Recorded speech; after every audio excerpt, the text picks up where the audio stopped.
오늘 강 반장이 소개할 이야기는 전 세계를 충격에 빠뜨린 한 아동 유괴 살인 사건입니다.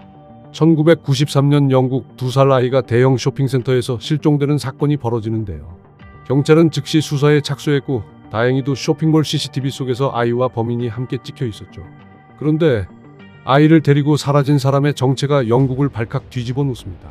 훗날 이 사건은 영국 전역의 CCTV가 대폭 확대되는 계기가 되었고 지금까지도 영국 역사상 가장 충격적인 범죄 중 하나로 남아 있습니다.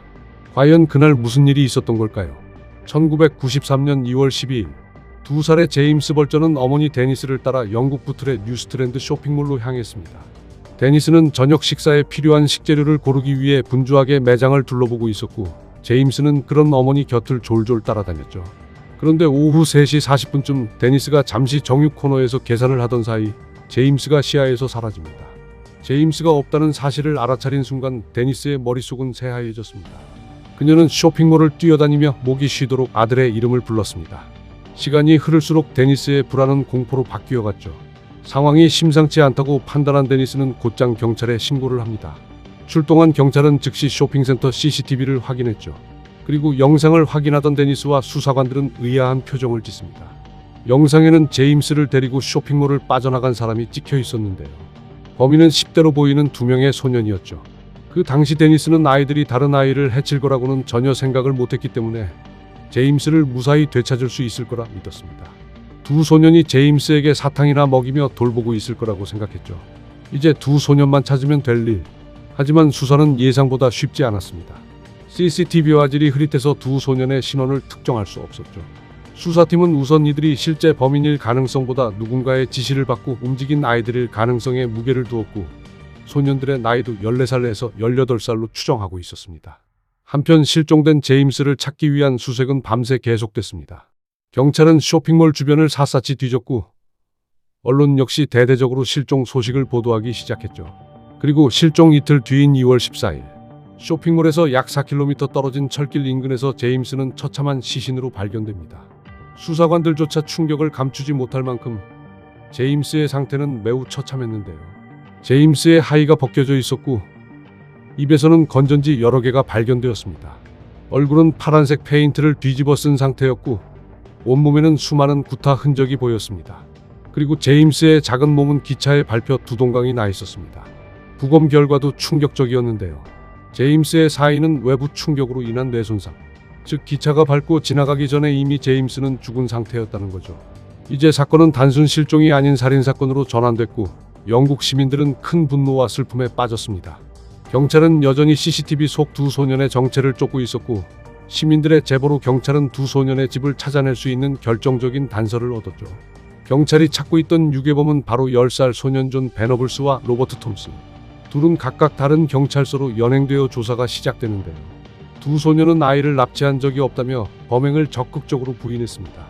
경찰관들은 2 사람을 몇 시간 동안 신문했고 마침내 존 베너블스의 자백을 받아내는데요.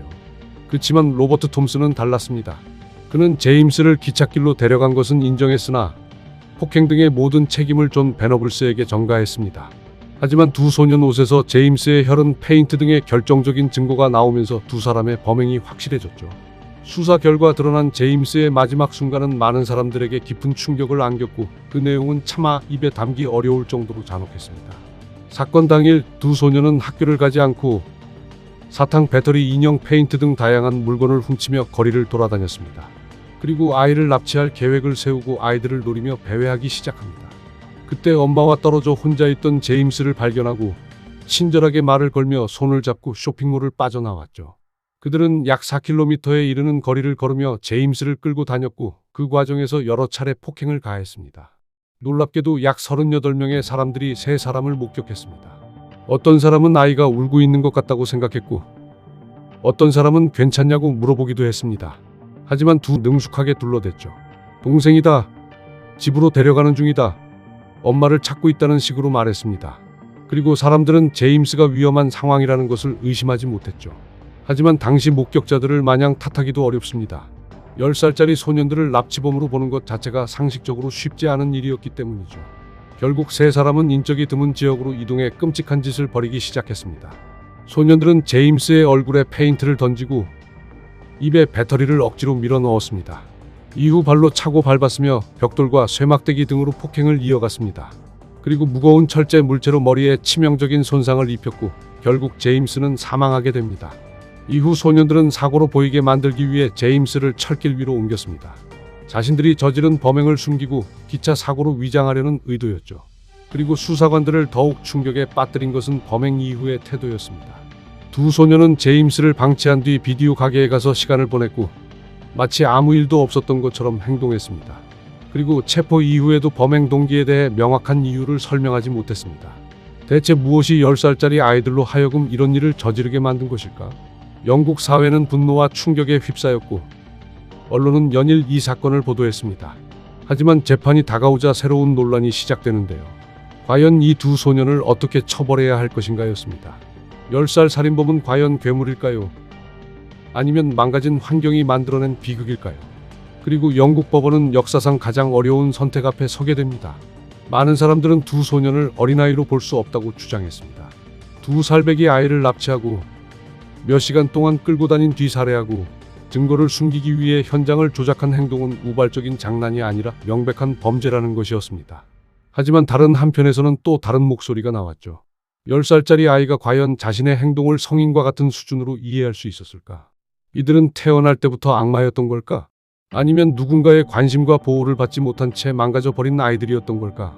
실제로 조사 결과 두 소년 모두 정상적인 가정환경에서 자라지 못한 것으로 드러났습니다.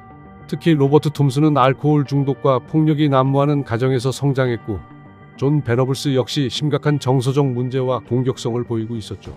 하지만 세상에는 힘든 환경에서 자란 아이들이 정말 많지만 그들 모두가 살인을 저지르지는 않죠.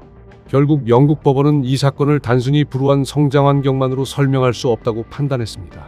그리고 1993년 11월 두 소년에게 유죄 판결이 내려집니다. 당시 법원은 영국 역사상 가장 어린 살인범들에게 실형을 선고했습니다. 하지만 판결이 내려진 순간에도 논란은 끝나지 않았고 사람들은 형량이 너무 가볍다고 분노했죠. 피해자인 제임스는 영원히 집으로 돌아오지 못하는데 범인들은 언젠가 사회로 나올 수 있다는 사실을 받아들일 수 없었던 것입니다. 반면 일부 전문가들은 두 소년이 평생 괴물로 낙인 찍혀서는 안 된다고 주장했습니다. 아이들은 성장하며 변할 수 있고 사회는 처벌뿐 아니라 갱생도 고려해야 한다는 것이었죠. 그리고 몇 년 뒤 출소를 앞둔 두 소년을 두고 논쟁은 다시 시작됩니다. 10살의 살인범은 과연 다시 사회의 일원이 될 수 있을까? 두 소년은 수감된 채 교육과 심리치료를 받으며 사회 복귀를 위한 과정을 밟게 됩니다. 당국은 이들을 단순한 살인범이 아니라 교정 가능한 아동 범죄자로 보았기 때문이죠. 그리고 2001년 사건 발생 8년 만에 존 베너블스와 로버트 톰슨의 가석방이 허가되었고 법원의 평생 익명성 보장 명령에 따라 새로운 신분을 부여받았습니다. 영국 정부는 두 사람이 과거 기록을 숨기고 완전히 새로운 삶을 시작할 기회를 제공해 주었죠.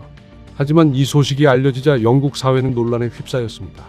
어떤 사람들은 아이였던 범죄자에게도 두 번째 기회가 필요하다고 주장했고 어떤 사람들은 분노했습니다. 피해자인 제임스 벌저는 영원히 집으로 돌아오지 못하는데 가해자들은 새 이름과 새 인생을 선물받았다는 것이었습니다. 실제로 제임스의 가족은 수십 년이 지난 뒤에도 공개적으로 가석방 결정에 반대 의사를 밝혔고 많은 시민들 역시 같은 생각을 가지고 있었습니다.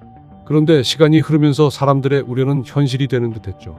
가석방 이후 로버트 톰슨은 비교적 조용하게 생활한 것으로 알려졌지만 존 베너블스는 이후에도 문제를 일으키며 수감과 석방을 여러 번 반복했습니다.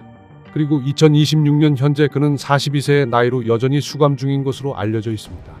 과연 10살의 아이는 자신의 행동에 어디까지 책임져야 하는 걸까요? 그리고 한번 무너진 인간성은 과연 다시 회복될 수 있는 걸까요? 30년이 넘는 시간이 흘렀지만 이 사건이 여전히 영국 사회를 괴롭히는 이유는 어쩌면 그 질문에 아직 누구도 답하지 못했기 때문인지도 모릅니다. 오늘 이야기는 여기까지입니다. 여러분은 이 사건을 어떻게 보셨나요? 댓글로 여러분의 생각을 남겨주세요. 끝까지 시청해 주셔서 감사합니다.